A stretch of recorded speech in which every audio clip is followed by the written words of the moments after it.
Hello you knaves, welcome to Shakespeare Academy. Today we're going to be looking at Shakespeare's use of pronouns and adjectives. That means we're going to have a quick grammar lesson. Everyone who has done the grammar course at Shakespeare Academy knows that a pronoun replaces a noun. And the noun that the pronoun replaces is called the antecedent. But sometimes in Shakespeare it's a bit hard to know what the antecedent is unless you're paying attention. Let's have a look at our first example, which comes from the first act of Big Mac. The wounded captain is telling everyone else that Big Mac himself has killed the rebel Macdonald.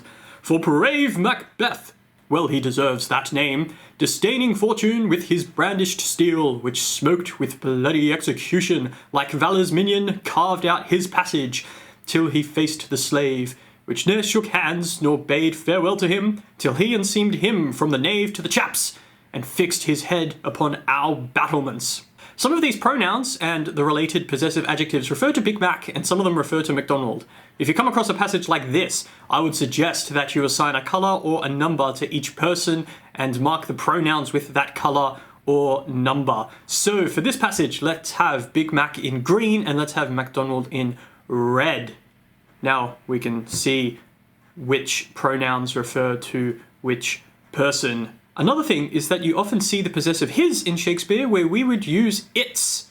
Let's have a look at some examples from Romeo and Juliet. We first meet Friar Lawrence when he's picking some herbs and some flowers, and he says, "Now ere the sun advance his burning eye." Now this isn't a full sentence, but it shows us that his is used for its. Well, you might say, the sun often represented men just as the moon represented women, so it makes sense to use his for the sun. And in that same play, Juliet in the balcony scene tells Romeo, "Oh, swear not by the moon, the inconstant moon that monthly changes in her circled orb." That's true, although Romeo's speech earlier in this scene complicates things when he says, "But soft, what light through yonder window breaks? It is the east, and Juliet is the sun." These two lines present two problems.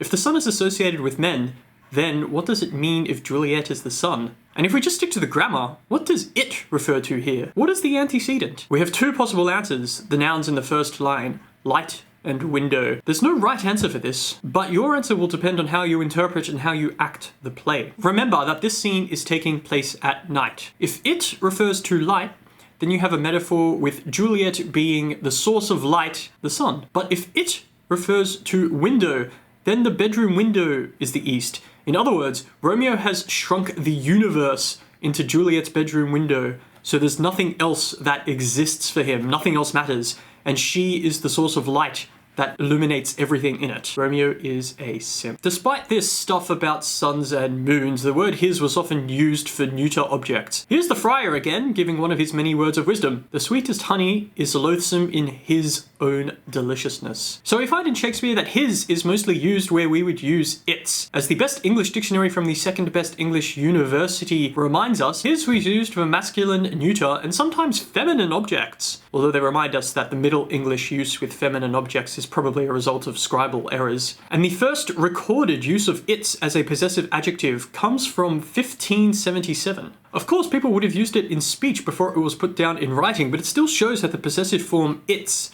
is a much newer form than his. Strangely, Shakespeare does use its, but he often uses it in reference to babies. This is strange because obviously babies aren't neuter, and also because the Oxford English Dictionary has many examples from Shakespeare using the word its to refer to some vague or indefinite object after a verb or a preposition. Curiouser and curiouser. Anyway, sticking with Romeo and Juliet, the nurse talks about baby Juliet after she had fallen and says that it had upon its brow a bump as big as a young cockerel's stone. And there's another example of Act 3, Scene 2 from Henry VI, Part 2.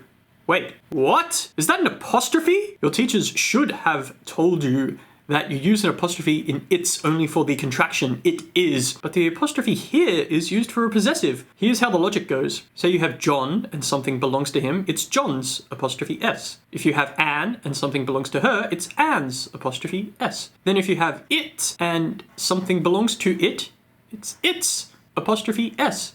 But this isn't an excuse to use the wrong its in your writing. If you're confused about this, please consult this helpful chart I made for you.